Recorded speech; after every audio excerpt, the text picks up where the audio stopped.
Hello, and welcome to Expertise is Overrated, the podcast that's taking the time to answer the questions you didn't know you don't want the answers to. I'm Sean. And I'm Vib, and neither of us has any clue what we're talking about. Before we get to the episode, let's award the much vaunted Expertise is Overrated Tinfoil Award. Okay, so this is a good one. We had quite an argument about whether or not I had to wear it for the rest of my life for the entirety of my hot take, which I maintain is true. But we've decided that it's a bit unfair to give the hot take haver the Tinfoil Award simply for speaking their mind. So it's in fact this week going to Vib for Prescient Kings of Gondor. Do you want to take us through that one? I mean, you know what? I think in the grand scheme of things, it was still better than all of your arguments. But I will concede that suggesting that the Kings of Gondor were so wise that they decided to just fuck off and not rule Gondor in an attempt to make Gondor better off is indeed a bit nuts. Yeah, and using that as an argument in favour of kingship was odd. I think we can agree. Odd, but I won the argument, so I guess what can I say? I think we'll need to leave it to the listeners to decide that. I'm glad to. I think they're smart people. Really, they're listening to us. Speaking of, in our last episode, we explained that we would be doing a history of the Warhammer Fantasy Universe in 15 minutes. Now, we sat down to try and work out what that would look like, and we realised that there's sort of just way too much to do in an hour, never mind 15 minutes. So we thought what we would do is pull out some key themes from sort of significant events. I think that feels like the best way to do it. Let's get to it. I think it's important to realise that the history of the Warhammer world can also just be described as why everything is Marathi's fault. Why are you going straight in with blaming Marathi? Okay, wow. Someone loves the elves.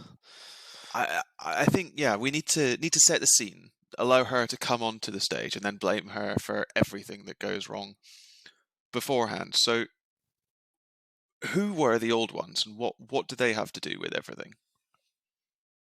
I mean, who were the old ones is a very big question. My understanding of them, and I'm obviously an expert on the matter, is that they're some sort of space-traveling group of extremely high-level beings. Doesn't that just really paint a picture? Yeah, it makes everything super clear, right? Super clear. I mean, that is honestly my understanding of them, and I'm equally confused as I'm sure your average listener would be right now. Yeah, I think what we have with the old ones is the ultimate Deus Ex Machina. They are literally just godlike beings that were invented to get us to the start of anything happening. Anything being fantasy and 40k, arguably. Which I think is why they're deliberately so vague. Yeah, that's potentially right.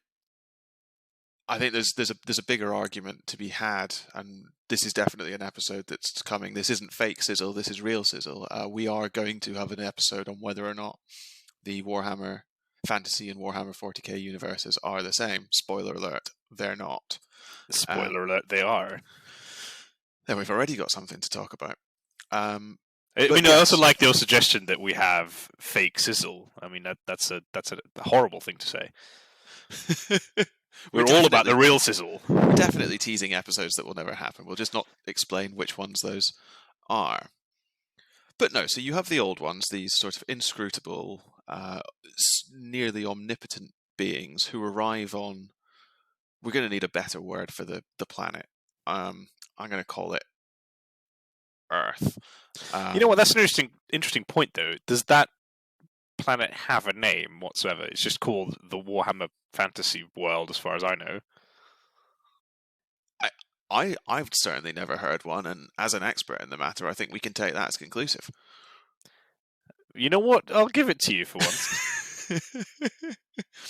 So they arrive and have some great unknowable plan that they need to put into action. And so because they're godlike beings, the first thing they do is create a whole bunch of races to do all the heavy lifting for them. Yeah. So sorry, you decided to go with Earth, right? Yeah. Might I suggest something slightly more poetic? Terra? Terra, absolutely. Wait, no, that's... Oh, no! You know. Shit. So 1-0.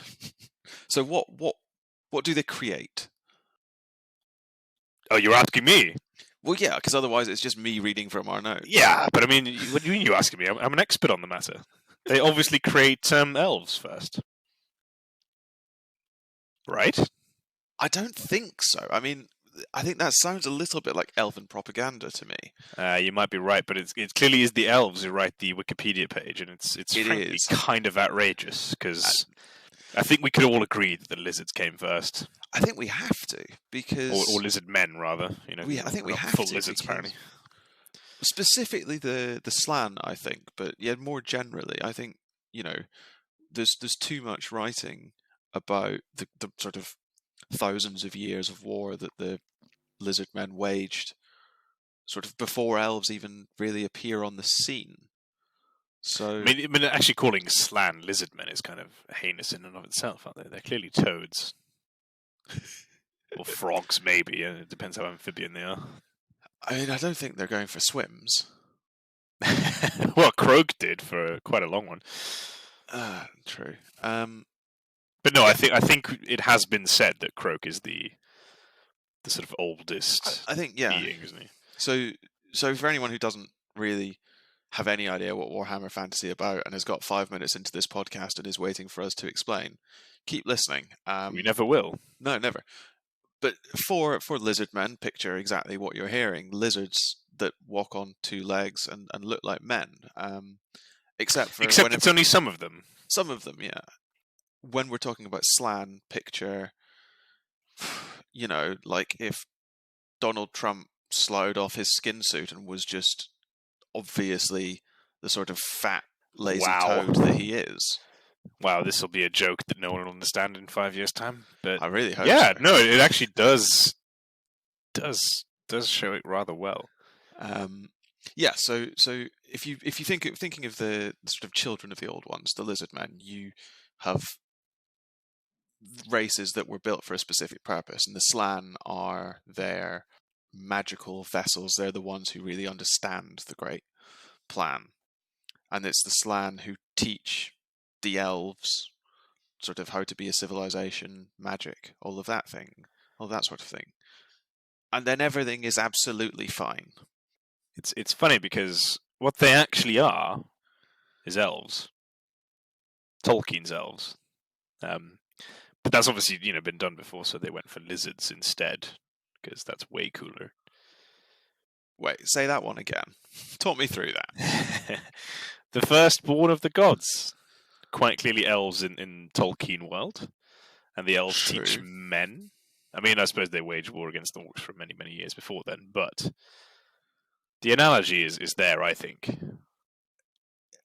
I guess, except that Warhammer elves are also Tolkien elves. So you've just got elves twice. It's elves all. Yeah, no, but that's what I'm saying, is they clearly wanted to have Tolkien's elves in the world. Are the Slan not the Valar? Oh no, I think the old ones are the Valar. Are the old ones not Eru? No, because Eru is one. And the old sure, gods are quite clearly more than one. But the old ones could be some sort of Gestalt consciousness. We're getting really distracted. And all I'm saying is the old ones at one point move the elves from one continent onto another continent, which is kind of a Valar thing to do. That's true.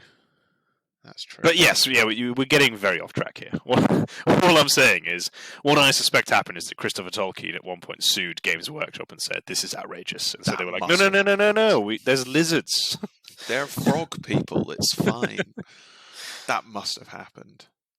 100%. Yeah. So the Slan, teach the elves, and everything is fine, and everyone lives happily ever after. Right? Yes? Good? Yes, of course. Thank you for listening. No, it was a good episode. It was a good episode. Sadly not. There's a almighty cataclysm, the sort of great polar gates that the old ones used to travel between the stars, which are probably, I picture some sort of Stargate SG-1 style. Yeah, but does it make any sense to you whatsoever? That's a no. No. I mean, it's narratively necessary, but other than that... Star-traveling gods who somehow are restricted to using gates that are at the poles of a particular planet that doesn't even have a name. I think that they're not gods. Ooh, what do you think they are? So I think that they're... If you imagine... Arthur C. Clarke says that any sufficiently advanced technology will seem like magic, yes? So if you think of the old ones as being a race of starfarers who have sufficiently advanced technology so as to be able to world shape and raise the consciousness of sentient beings and what have you, and sort of create genetically manipulated frog people or whatever. I think that's what you're dealing with the old ones. I don't think that they're gods in the sort of traditional sense. They're not, so Asturian or anyone like that. A high level, yeah, scientist essentially. Essentially, I think that's the only thing that makes sense. The kind of person who also would spend some time creating, superhuman beings, for example. Yeah. AKA the Emperor of Mankind. No. That's right. I think what Sean is saying is that he thinks the Emperor is in fact just the old ones. No, stop it. No one's ever tell me I'm wrong. Tell me I'm wrong. I mean, I don't want to, because you'll just keep going. Because I might be right. Going with this stupid idea. No, but you might be onto something. And I think, as we've said, the concept of gods in, well, frankly, any Warhammer world is more than enough material for multiple episodes, because they don't make any sense whatsoever. Well, no, they don't. And to go wander off on another tangent, you've got such different categories of being that may or may not be God, right? Because you've got taking the Elves as an example, Asuryan, Cain, Vol. These are gods in the sort of traditional sense of the word. They don't live in the material world. They appear to be able to bestow favour upon worshippers. And then it gets to the end times and everything becomes weird. But then you've also got someone like Sigmar in the Empire, or Grimnir, Grungi, Valea for the dwarves, who, by all accounts, did actually exist, and yet are worshipped as gods by their descendants. The people of the Empire worship Sigmar. The dwarves seem to venerate Grungi, etc. And this is the weird thing about it all, right? Is that there's these gods that quite a lot of beings do revere, but are never really seen. And then, as you say, you have these other gods that people revere and that clearly were alive at one point. And there's also beings like Ariel. God, yeah, what is Ariel? Exactly. So there's just too many unknowns. Yeah, and it becomes even more complicated when you think about, like, the warrior priests of Sigmar channel his power, or some form of power, right? That appears to be divorced from magic. So where are they getting their power from? Yeah, but magic is a whole other whole other issue, because that is in many ways divine power, just not the kind of divine power that you should be worshipping, really. So are you suggesting that the winds of magic come from chaos? Yeah, I mean, I am suggesting quite hard to argue with that, given that they blow out of the wastes. But anyway, dear listener, we've gone off on yet another tangent. I mean, we are about 15 minutes in and we've said precisely nothing, so our claim of having done the entire history of the Warhammer Universe in 15 minutes is definitely definitely untrue. It's an interesting discussion, and we will be, I think, picking it up. But we were on the destruction of the polar gates, weren't we? Yes. So literally before history started. Yes. So what we learn, or what we're told from that, is that the old ones, whoever or whatever they were, had ancestral or hereditary enemies in malign intelligences from outside reality. These are the beings that will come to be known as the Chaos Gods, and for some unknown reason, the old ones left Terra, and the polar gates collapsed, and the forces of these dark sort of intelligences swarmed out of the rifts that this left behind and waged war upon all of the people left behind after the old ones left. Which, if you've lived forever in sort of bliss and harmony and what have you, is probably quite a distressing experience. Well, I don't know if they necessarily did live in bliss and harmony throughout, because one of the things that I read was that the Saurus, I guess a type of lizard man that make up a bunch of their infantry in the tabletop version of the game, they were a species that seemed to have evolved to start fighting the sort of miscreants, I guess.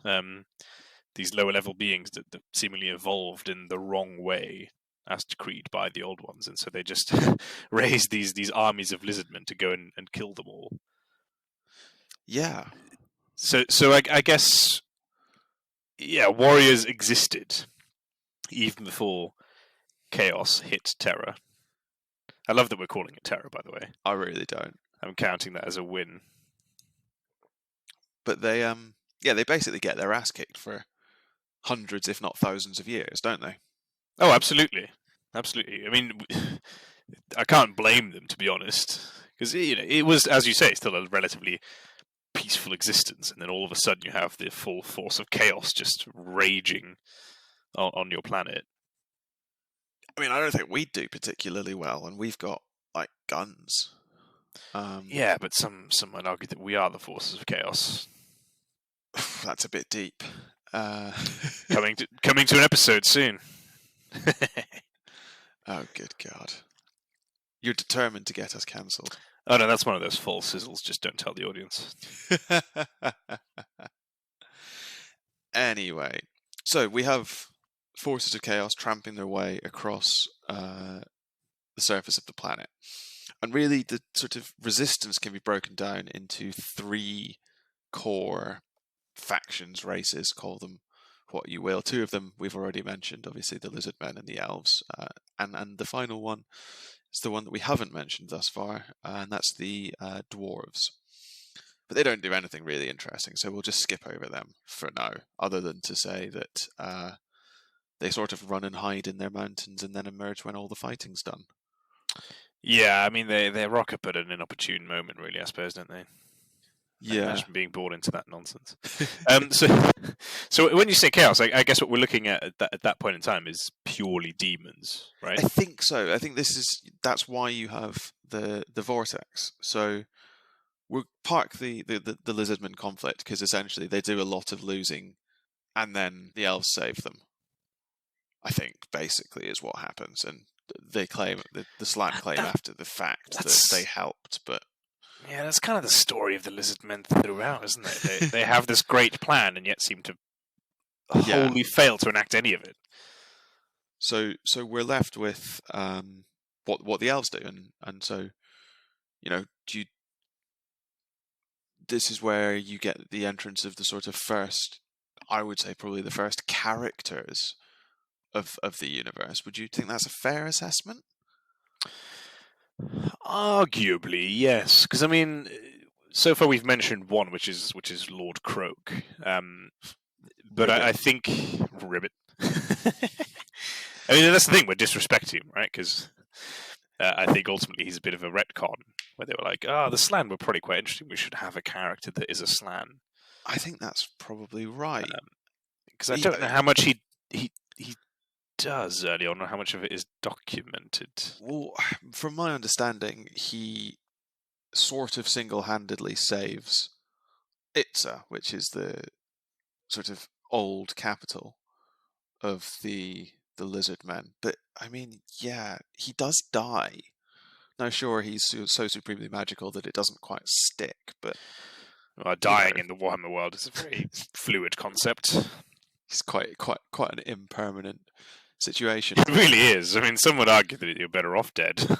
Yeah, he's sort of. They just do quite a lot of dying. The Lizardmen as a whole, and yeah, Croak somehow ascends to a sort of semi-divine mummy status. But really, semi-divine mummy. It's really bizarre. But really, worshiping a semi-divine frog mummy. That's deep. I mean, yeah, it's completely barmy. It does apparently take 12 greater demons of Khorne to bring him down, but you know, they're a dime a dozen, really, aren't they? Yeah, ultimately, I think it's not so much that he doesn't do anything; it's just not narratively very interesting. I think that's right. But the whole thing isn't really. And the whole thing, if you really think about it, the whole thing doesn't make that much sense. What do you mean? I think you're right, but I'm curious what you mean. I mean, we're talking about chaos, and the way it's always seemed to me is that this is more or less unbridled chaos, right? The gates are effectively open to virtually anything that isn't the actual chaos gods themselves. Sure. And this is still a very primitive world that they're attacking, and yet they don't win. I mean, they do have dragons, and Croak is probably the single most magically gifted thing that has ever existed. But yeah, no, you have a sort of fair point, right? You've got unbridled access to reality. The whole point of the gates being open is, imagine a sort of hole in reality through which raw magic is pouring, and obviously demons require magic to exist, so they're powered up to 11, and yeah, they don't win. And I guess, but I think that's sort of when I say the actions of the Slan aren't narratively interesting. If you look at where I think you could argue the real conflict takes place on Ulthuan, that is narratively interesting. You've got tragic heroes, you've got friends betraying each other and coming good at the end, and all of that. You've got, forlorn hopes, and that's stories that make this more interesting than our frog chap magically fought with 12 angry bats and then he died, but he didn't. You've got such a way with words. I do. No, I think you're absolutely right. But I guess what we do have to remember is that the elves are, as you say, arrogant. They fancy themselves kind of the lords of the world. So I think when they wrote down the history, they may or may not have omitted the input of the Lizardmen. I think that's right. And there's certainly a suggestion that the Lizardmen, the Slan, help with the vortex. They help to keep the winds under control. But yeah. So yeah, I mean, tell us about this vortex then, because I'm confused. Right. So, and I'm an expert. You are an expert and you're confused. It doesn't bode well for the rest of us. The vortex. So you have two sort of key leaders of the elves at this. Well, three, but we'll park one for the moment. You have Anarion, who will go on to become the first Phoenix King, and Calidor, Dragon Tamer, sort of a mage, a magician, a wizard. Magician, wow. Rude. Sure. He's the first person to ride dragons. He's often said to be, incredibly magically powerful. as we will say across most of the remainder of this podcast, everyone who's ever spoken about is the most magically powerful person that's ever existed. So it all gets a bit silly. Quite. But no, so Anarion sees his people being slaughtered and goes to the temple of Asurion, the sort of high king of the gods of the elves, and he prays to Asurion and nothing happens. He makes sacrifices to Asurion and nothing happens. And eventually, sort of seeing no hope in sight for his people, he flings himself into the sacred sort of eternal flame, sacrificing his own life if only his people will be delivered. But because this is a fantasy world, he doesn't die. He emerges from the fire reborn and invigorated and proceeds to become an absolute murder machine. And it's absolutely great for a while, and he leads the High Elves in sort of victory after victory, and ends up married to the Everqueen, who's the spiritual leader of the elves and the sort of embodiment of one of their mother goddess figures. I really like that you don't draw the line at eternal flame or some sort of eternal fire. That's totally normal, but throwing yourself into it and surviving, now that is fantasy.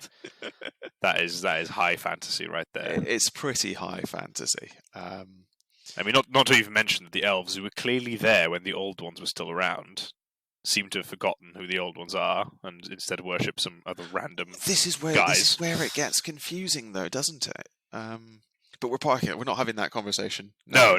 But I'm just putting it out there. Like it's a bit weird. It's so strange. I think those guys are just delusional. They just make it all up. Bit like you, really. Yeah, it's true. I haven't made anything up yet. That we know of. Yeah, so Anarion marries the Everqueen and has 2 children, but they're losing, right? For every victory that Anarion and his forces win, it's not enough. They're constantly on the back foot. And eventually Calador, Dragon Tamer, comes to Anarion and says that he doesn't think that this is a war that could be won with swords. He thinks that I've got my order wrong. Doesn't matter. He doesn't think that this is a war that can be won with swords. He thinks that a magical solution is required. Unfortunately for Calador and sort of everyone, the demons of chaos managed to find and kill Anarion's wife, and to the best of his knowledge, his children as well, which made him none too happy. On hearing this, he took a trip and picked up the Sword of Cain, which is a magical weapon of ultimate killiness, but it's not great, and it's corrupted him. It's a bit like the One Ring. It gives you great power, but it also takes something away from you. My goodness. Have you read the books? Yes. In fact, I've read both The Lord of the Rings and some of the books in which this happens, which is more than I can say for you. You don't know that. But anyway, so Anarion has the Sword of Cain. He's not listening to reason. Calador presents his case of he thinks a magical solution is needed. He thinks what needs to happen is a sort of magical vortex that will siphon away most of the winds of magic, most of the sort of raw magical energy that's bursting out of the polar gates, and in so doing, it will decrease the demons' hold on the material realm. They'll start to fade away. They won't have enough raw magical energy floating around them to exist. Anarion opposes this plan. They part as foes. But at the very last, when Calador puts his plan into action, Anarion does come to his aid, and mounted on the back of his dragon, he defends Calador and his mages while they complete the spell. The Great Vortex is formed, magic is siphoned, most of the magic is siphoned out of the world, and the demons fade. Anarion, at this point, also single-handedly kills 4 greater demons, one of each of the 4 chaos gods, which is a pretty impressive feat. Yeah, I mean he's pretty badass. Let's not kid around here. Yeah, he's not too shabby. and as his last act, he flies back to the Blighted Isle from which he drew the Sword of Cain and puts it back in the altar to try and make sure that it doesn't continue to sort of corrupt the world. Yeah, now the interesting thing there, I think, is when we think of the sort of the end of the universe, because there is currently still a canonical end to all this, right? The end times. And the episode we will do on that is going to be absolutely groundbreaking. But how much time is there in between all of this happening and the end times? 4, 5? No, longer than that. Longer than that, right? 7,000-8,000 years, I think. Yeah, because the interesting thing is that Kalidor Dragon Tamer is probably still alive. Well, yes, so that's an interesting one. And you do, way, way down the line, when we come to Tyrion and Teclis, and at sort of the rate that we're going, that'll be in 6 episodes' time. But Tyrion, Teclis meets Kalidor, right? Kalidor appears to him in dreams. So he's preserved, and Kalidor also appears to Morathi. So he's preserved by the vortex, but he's not the only elf from those times that's still alive. There's a couple others kicking. Well, imagine Morathi must be, because you did blame her for literally everything, and you've actually not mentioned her yet. So I hadn't mentioned her yet. I was going to come back to her. This is a good opportunity to do so. Morathi, obviously, our listeners may not. Morathi is Anarian's second wife. He marries her after having rescued her from a cabal of Slaneshi demons. Slanesh being the sort of chaos god of being kinky, as far as I can tell. Yeah, and rescue also being definitely the right term. Yes, and she bears him a single son, Malekith, who has never done anything wrong in his life, if you would listen to the end times. But yeah, they're both there. Morathi and Malekith, they're both there at the very, very end. Yeah, those guys are old. Yeah, hella old. Malekith, I think, is meant to be about 7,000 years old. Yeah, something like that. And Morathi's makes Morathi 7.5, 8. I mean, she didn't have to be 1,000 by the time she gave birth. No, but I think part of the problem is all of the time before the fall of the Old Ones, the Great Invasion, like, it just doesn't have any meaning. So yeah, I think that's right. So we've got no idea of how old Anarian is. He reigns for something like 70 to 100 years as Phoenix King before dying. But we don't know. Yeah, and this is the weird thing about the elves in the Warhammer world, is that by and large, I think when people talk about elves in fantasy, they are immortal, at least in terms of they don't die of old age. But in the Warhammer world, it's less obvious than that. They do die of old age, with a couple of notable exceptions, but you're right, they do. Your Malekith and Morathi being obvious exceptions, because they seem to be a lot older than any other elves. The one other, well, Ariel. Oh, and Kalidor. Kalidor, I'm going to say, doesn't count, because he's essentially suspended out of time, I think, in the vortex. I think that he probably exists more in the realm of chaos than anything else. But parking him for 1 second, the one other person who's sort of even approaching this age is Alithanar, who that's true, features in the Sundering, which is like 2,000 years later, or maybe not quite, about 1,000 years later. But he's still around. But again, he seems to be channeling some sort of otherworldly deific power in the same way that Morathi and Malekith seem to keep themselves alive, almost with just raw magical power. I guess the big question is this a sort of, if you're strongly magical enough, you live forever? It's very unclear. It really is entirely unclear. It's just they sort of just gave up trying to answer that particular question, I think. Yeah, they decided they're just like, you know what, just don't worry about it. Yeah, don't worry about it. Malekith's old. Doesn't matter. Yeah. And now the interesting thing is we're over half an hour into this 15-minute episode, and we've mentioned precisely 3/4 races, which are obviously the Lizardmen, the Elves, the Dwarfs, and quote unquote chaos. Yeah. Now, the interesting thing is, so when I kind of got into Warhammer, and I'm not gonna lie, I'm an Elves kind of guy. I do like the Elves. So you read their history, and that's sort of kind of where it stops, in terms of origin story. But then you just look at the world, and there's a bunch of other stuff going on. Yeah. There's a world full of greenskins. There's undead things. There's these really, really bizarre and quite obviously made up story about giant rat men. Which I don't know what's going on there, but it just seems way too far-fetched. I mean, yeah, it sounds like just scare stories, doesn't it? Yeah, it does, and probably just guys have got a bit too pissed at the pub and made up some random stories to why they lost all their money. I don't know. But then again, there are beastmen, right? There are beastmen who live in the forests. So, yeah, but that's totally believable. Yeah, but couldn't these rat men just be beastmen? Right? Maybe. I mean, no one's buying the a vast underground empire spanning the entire globe of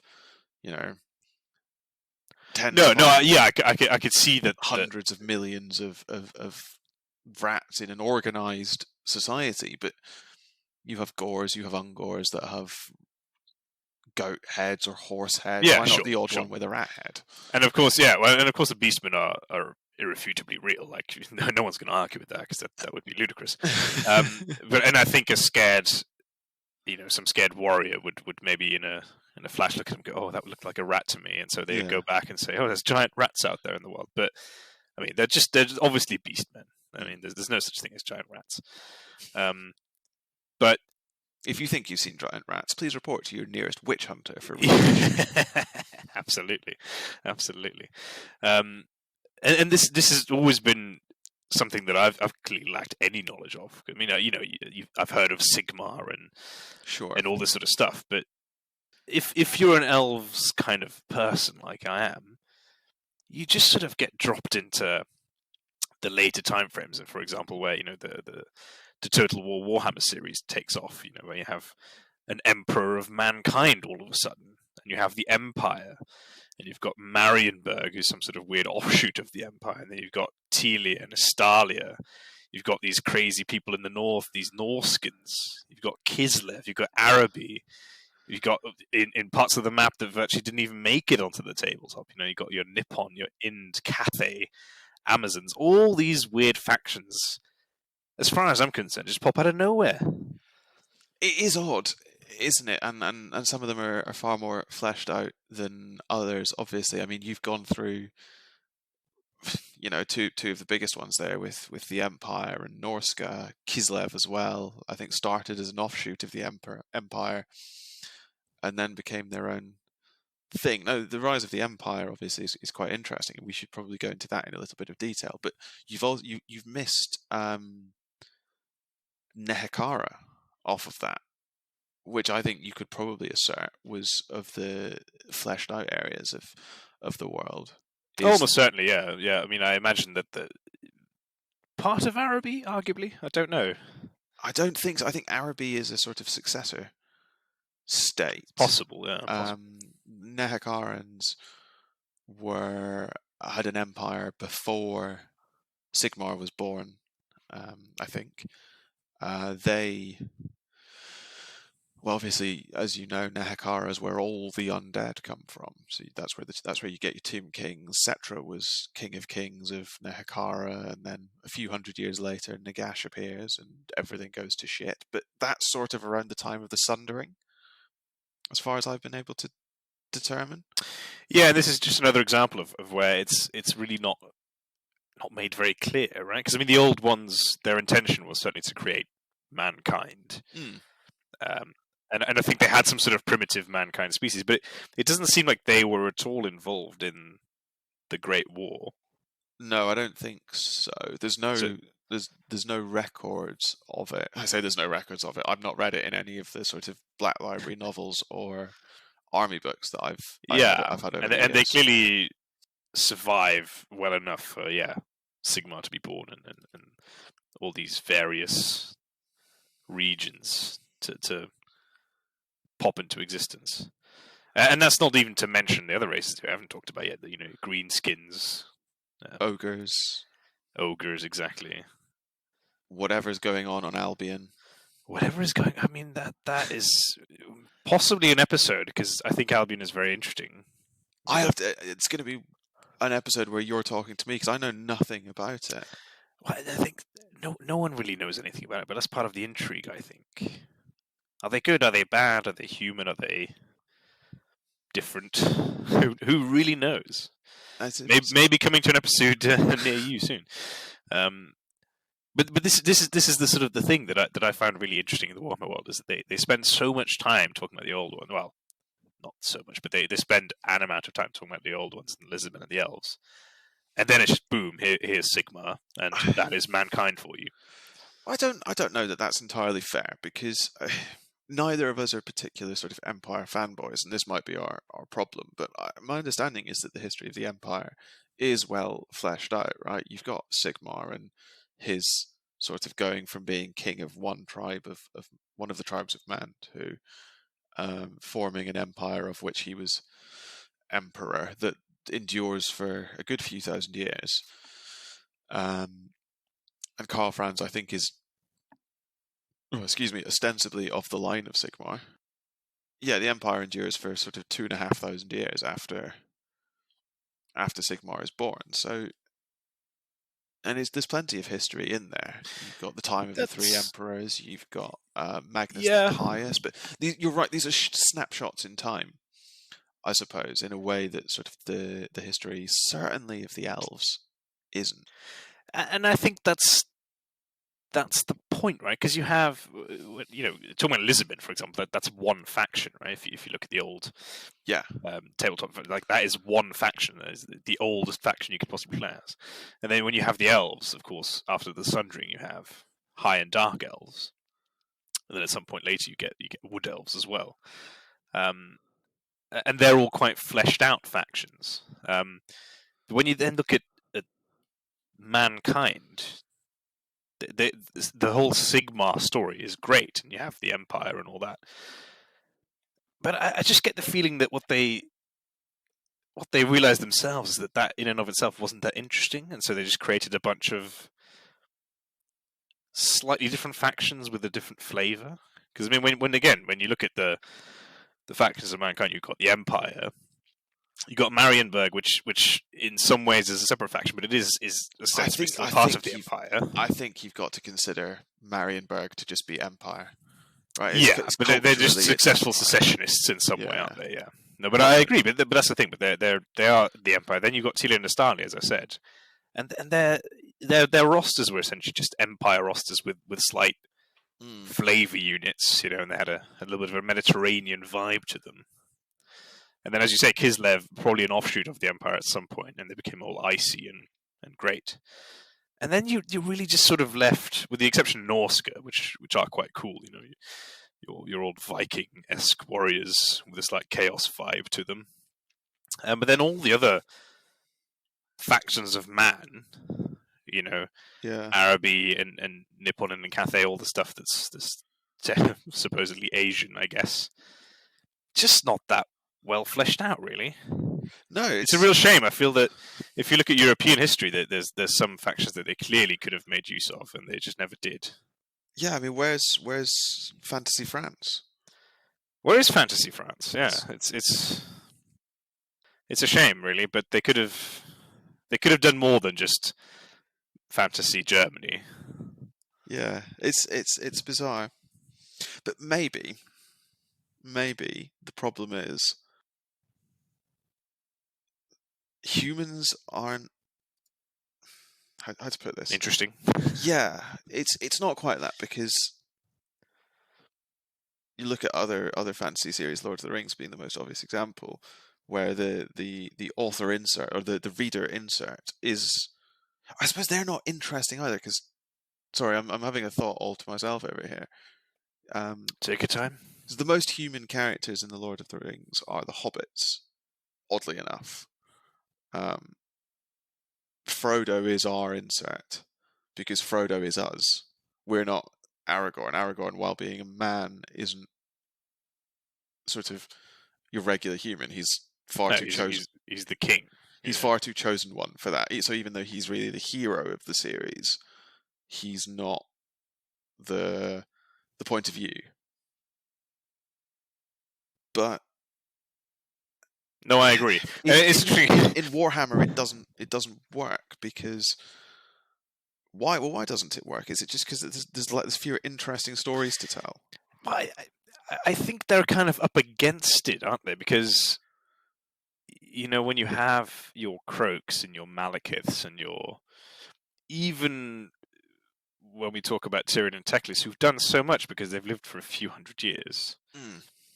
So it's quite easy to record all that, right? Whereas you have your... who are some of the famous men in history there? Emperors. As you say, I guess Settra at one point was a man, I believe, wasn't he? Mm-hmm. Yeah. As was Nagash. And of course, but he made a name for himself, yeah, because they died and obviously therefore lived for centuries. But when it comes to finding out individual heroes, it's quite rare. I mean, from my research, the only sort of real name I found was this guy called Giles, who I presume was from Albion. But as we said, we don't really know anything about Albion, so who knows what's going on there? And as for the rest, you got your Karl Franzes, your Sigmars, but they clearly have to do very exceptional things to gain any form of recognition. And I guess if you're reading the history of a world that's measured in the thousands of years rather than the centuries, even, the lifespan of a single human is fleeting. Yeah, absolutely. Right? So that you're right, there are a few big name humans kicking around. But no, most of the really big characters live hundreds of years. Right, with your exception of your Sigmars, your Karl Franzes, your Magnus the Pious, and whoever. It's very, very odd, though. But I don't know. It's such an because it's so easy to appeal to you're a human in a fantasy world as a gateway. So I just don't quite understand why it's not. Yeah, and I guess to again use the Lord of the Rings comparison, because obviously there you have the Silmarillion, the first age, the second age. It's all about the elves. But by the time we get into the Lord of the Rings proper, it's sort of the dominion of man, isn't it? They're the more important focal points of the story. And yeah, sure, there's some important elves and wizards and whatnot involved, but there's definitely a transition of power. Now, whereas in the Warhammer universe, yes, the empire that once belonged to the High Elves is not anywhere near the same, but there's still quite a serious number of elves kicking about in the world who've done all these amazing things. So how is a man who lives for possibly at most 100 years going to compete with anything like that? And this is something you've put on our list of episodes to talk about with regard to 40k, and we will do it. Why the numbers don't make sense, but I think you can make the case for Warhammer Fantasy as well, that the numbers just don't quite make sense. If elves can live for 1,000 years, right, they must be incredibly infertile. Right, they just have to. It's the only thing that makes sense. Well, but also they have to be incredibly fertile because they waged war for years against literally unending hordes of chaos and still survive. And then themselves, right? And then themselves, yeah. So they're equal parts incredibly fertile and absolutely infertile. You're quite right. I just find the numbers baffling. But then again, probably it's because the numbers are whatever the narrative requires them to be. And they just, if they need to, they just find an army from somewhere. Obviously, with the greenskins, the numbers are easy because they're just mushrooms, so they're constantly growing, and then they kill each other when they get too many. It's just really easy. But that's a really fun backstory, isn't it? That's great. That's absolutely amazing. They are just violent mushrooms. It's incredibly well incredible. designed. It's really, really good. So go on then to sort of wrap up this this history of the Warhammer universe in 15 minutes, in which we've essentially discussed High Elves primarily and Lizardmen for, I don't know, probably up 45 minutes, and briefly mentioned others. What's your favourite faction in the Warhammer world? It's so difficult.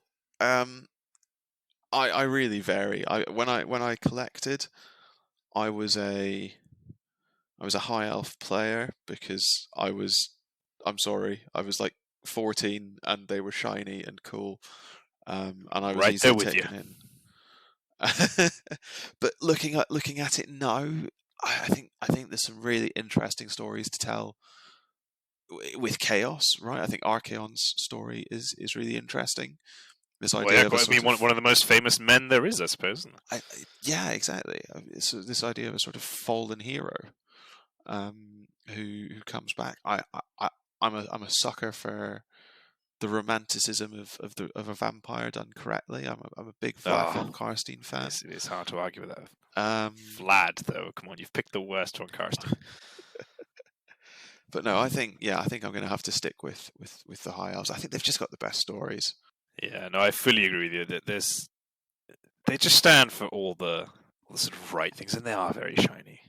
What I think is interesting, because obviously this world is there's such a depth of things that you can go for, and as again, bring up Total War, Creative Assembly's invention of the Vampire Coast, which I think was incredible and really quite cool. I think that's. If I'm correct, I think they had like a one-line entry in a White Dwarf once. I think so. Yeah, I think it was Noctilus who was mentioned, right? I think so, because he is technically a von Karstein. I think. Right. But yeah, I mean, essentially taking that one line and extrapolating it out, it shows you there's so much that can be done. No, I agree, and I think they're really cool. And in fact, most of the factions are. I think they should really capitalize on this weird Ratman myth and turn that into some sort of faction. I think that would be really cool to see, and maybe give them some sort of like weird evil council, and have them be all schemy and assassiny. I think that could be really quite fun. I just don't think anyone would believe it. It just feels far too unbelievable. I know, but it's fantasy. I'm sure they could make it work. I'm sure they could make it work. I'd buy that. I'd buy that any day of the week.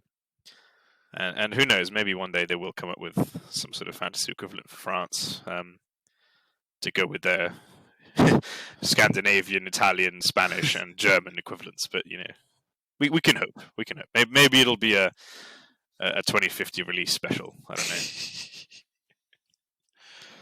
know. I think that brings us quite neatly to a close. Now, obviously, there are a bunch of things that we haven't covered yet in this episode. Don't worry, we will in greater detail. We'll probably spend some time. There's probably an episode on the War of the Beard, the War of Vengeance. There's probably an episode on the Sundering, the Rise of Nagash, etc. Well, obviously, separate are probably interesting things to cover. What we wanted to do today really was just give you an overview of what our thoughts were on this. Apologies, it probably was a bit rambling, but we're I love the sound of my own voice, so it's great. Yeah, it turns out you try and do the history of our planet in 15 minutes. It's quite hard.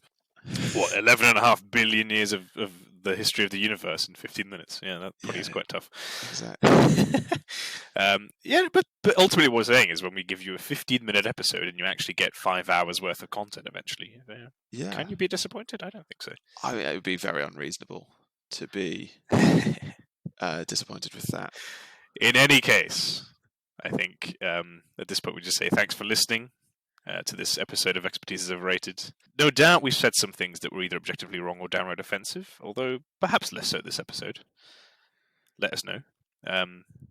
Feel free to let us know. Rate the podcast and leave us a comment or drop us an email at expertiseisoverrated@gmail.com or tweet us at zeroexpertise. In our next episode, we'll be returning back to making lists of things because lists are always fun. We'll be ranking the Primarchs from Warhammer 40k in order of who we think is the best. Yeah, get ready for some more nonsense.